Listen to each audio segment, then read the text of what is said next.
അസ്സലാമലൈക്കും, welcome back. നസ്വിഷയിലേക്ക് എല്ലാവർക്കും സ്വാഗതം. ഇന്ന് ഉപ്പിൻ്റെ കുറച്ച് ഗുണങ്ങളെ പറ്റിയാട്ടോ പറയുന്നത്.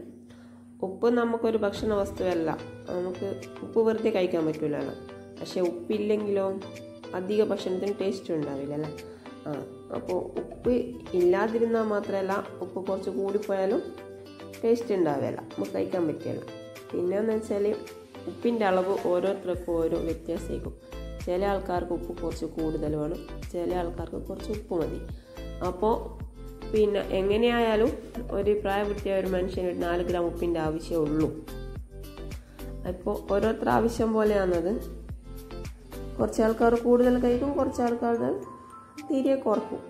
പിന്നെ നമ്മൾ കടൽ വെള്ളത്തിൽ 4% 4 ഭാഗത്തിൽ 1 ഭാഗം ഉപ്പാണ്. അപ്പോൾ നമ്മളെ ശരീരത്തിലും ഉപ്പിൻ്റെ അംശമുണ്ട്. അത് പിന്നെ നമ്മൾ വേർപ്പിൽ കൂടി, കണ്ണീരിൽ കൂടി, മൂത്രത്തിൽ കൂടിയൊക്കെ പുറത്തേക്ക് പുറന്തള്ളപ്പെടുന്നുണ്ട്. അത് ശരീരത്തിൻ്റെ ഒരു ധർമ്മമാണ്. അങ്ങനെ നമുക്ക് കുറച്ച് ഉപ്പ് നഷ്ടമാവും ശരീരത്തിൽ. പിന്നെ ഒരു ക്രമമായ രീതിയിൽ എന്താ പറയുക, ഉപ്പ് ഉപയോഗിച്ചാൽ നമ്മളെ അതില്ലേ ഉമിനീർ ഗ്രന്ഥി, ആമാശയോ, അപ്പോൾ അതിൽ നിന്നുള്ളൊരു സ്രവണം വർദ്ധിക്കും. അപ്പോൾ അതുകൊണ്ട് നമുക്ക് നല്ല വിശപ്പുണ്ടാവും, ദഹന ഉണ്ടാവും, പിന്നെ ദാഹം ഉണ്ടാവും. അങ്ങനെ ഒരു ഗുണമെല്ലാം. പിന്നെ ഒരു ഗുണം എന്ന് വെച്ചാൽ ആമാശയവ്രണയുള്ള ആൾക്കാർക്ക് വയറുവേദന വന്നാൽ ഉപ്പിൻ്റെ വെള്ളം കുടിച്ചാൽ വേദന ശമിക്കും. ആമാശയവ്രണമുള്ള ആൾക്കാർക്ക് വയറുവേദന വന്നാലാണ്. പിന്നെ സാധാരണ തൊണ്ടവേദന വന്നാലും പല്ലുവേദന വന്നാലും നമ്മളെന്താ ചെയ്യുക, 1 ഗ്ലാസ് വെള്ളത്തിൽ 1 ടീസ്പൂൺ ഉപ്പ് കലക്കിയിട്ട് ഒന്ന് കുലുക്കി കഴിഞ്ഞാൽ മതി, വായിൽ വെച്ചിട്ട്. അപ്പോൾ വേദനക്ക് ആശ്വാസം ഉണ്ടാവും. പിന്നെ ബോധം കെട്ട ആൾക്കാരില്ലേ, ഓലിക്ക് 1 ടീസ്പൂൺ വെള്ളത്തിൽ 2 കട്ട ഉപ്പ് പൊടിച്ചിട്ടിട്ട് നസ്യം ചെയ്ത് കൊടുത്താൽ ബോധം തെളിയും. പക്ഷെ അത് സാധാരണ ഉപ്പല്ല, ഇന്ദുപ്പാണ് നല്ലത് കൂടുതൽ ഉപയോഗിക്കുന്നത്. പിന്നെ കടലിൽ കടലിൽ കുളിച്ചാൽ നമ്മളെ ശരീരത്തിനുണ്ടാകുന്ന പല രോഗങ്ങളൊന്നുമില്ല, പലതരം ചർമ്മ രോഗങ്ങൾക്കും പിന്നെ വാദത്തിൻ്റെ വേദനയില്ലേ, അതിനൊക്കെ നല്ലതാട്ടോ. പിന്നെ ആർക്കെങ്കിലും ഒരു ഛർദിക്കണമെന്ന് തോന്നിയാൽ കുറച്ച് ഉപ്പ് കലക്കിയ വെള്ളം കുടിച്ചാൽ ഒരു വിഷമവും ഇല്ലാണ്ട് ഛർദി വരും. ഉപ്പിന് അങ്ങനെ ഒരു ഗുണമുണ്ട്.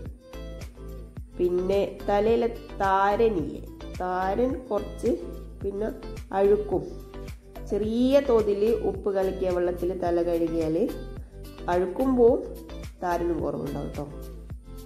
അതൊന്ന് ശ്രദ്ധിക്കാം. പിന്നെ ഗുണം എന്ന് വെച്ചാൽ അട്ട കടിക്കൂലേ, അട്ട ഇവിടെ ഒന്നും അട്ടയില്ല, പക്ഷെ അട്ട ഉള്ള നാട്ടിലുള്ളോല് അട്ട കടിച്ചാൽ അപ്പോൾ രക്തം വരുമല്ലോ. അട്ട കടിച്ചാൽ ഒരു സുഷിരത്തിൽ കൂടി അന്നേരം ഉപ്പ് പൊടിച്ച് തേച്ചാൽ മതി എന്ന് പറയുന്നേക്കാം. പിന്നെ വേറെ ദോഷമുണ്ട്, അമിതമായിട്ട് ഉപ്പ് കഴിച്ചാൽ ശരീരം തടിക്കും. അപ്പോൾ വൃക്ക, ഹൃദയം, ഇവക്കുള്ള രോഗമുള്ള ആൾക്കാർ ഉപ്പ് അധികമായിട്ട് കഴിക്കാൻ പാടില്ല.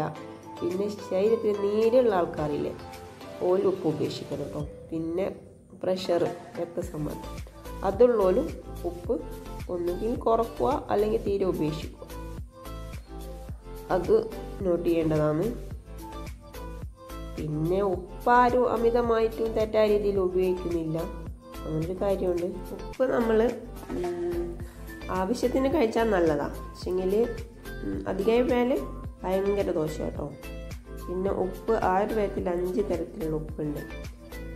നമ്മൾക്ക് സാധാ ഉപ്പല്ല നമ്മൾ ഉപയോഗിക്കുന്ന, പക്ഷെങ്കിൽ ആയുർവേദത്തിൽ 5 തരം പറയുന്നുണ്ട്. ഇന്ദുപ്പ്, തുവർച്ചിലയുപ്പ്, വിളയുപ്പ്, കടലുപ്പ്, കാരുപ്പ് എന്നിവ കേട്ടോ. നമ്മൾ ഉപയോഗിക്കുന്ന കടലുപ്പ്. പിന്നെ എല്ലാ ഉപ്പും കഫത്തെ ഉണ്ടാവും. പിന്നെ നമ്മുടെ ശരീരത്തിലെ വ്രണങ്ങളെ പഴുപ്പിച്ച് ഉണക്കും. അങ്ങനൊരു കഴിവ് കൂടിയുണ്ട്. പിന്നെ രുചി ഉണ്ടാവും. പിന്നെ ലവണങ്ങളിൽ ഏറ്റവും കൂടുതൽ ഗുണമുള്ളതും ഇന്ദുപ്പാട്ടോ. അതൊന്ന് നോട്ട് ചെയ്യാം. ഇന്ദുപ്പ് അധികം ആൾക്കാരും വാങ്ങുന്നതാണ്, അതായിരിക്കും നല്ലത്. പിന്നെ ഉപ്പിൻ്റെ എനക്കറിയാവുന്ന ഗുണങ്ങൾ ഇത്രയൊക്കെ ഉള്ളൂ കേട്ടോ. Thank you for watching. By.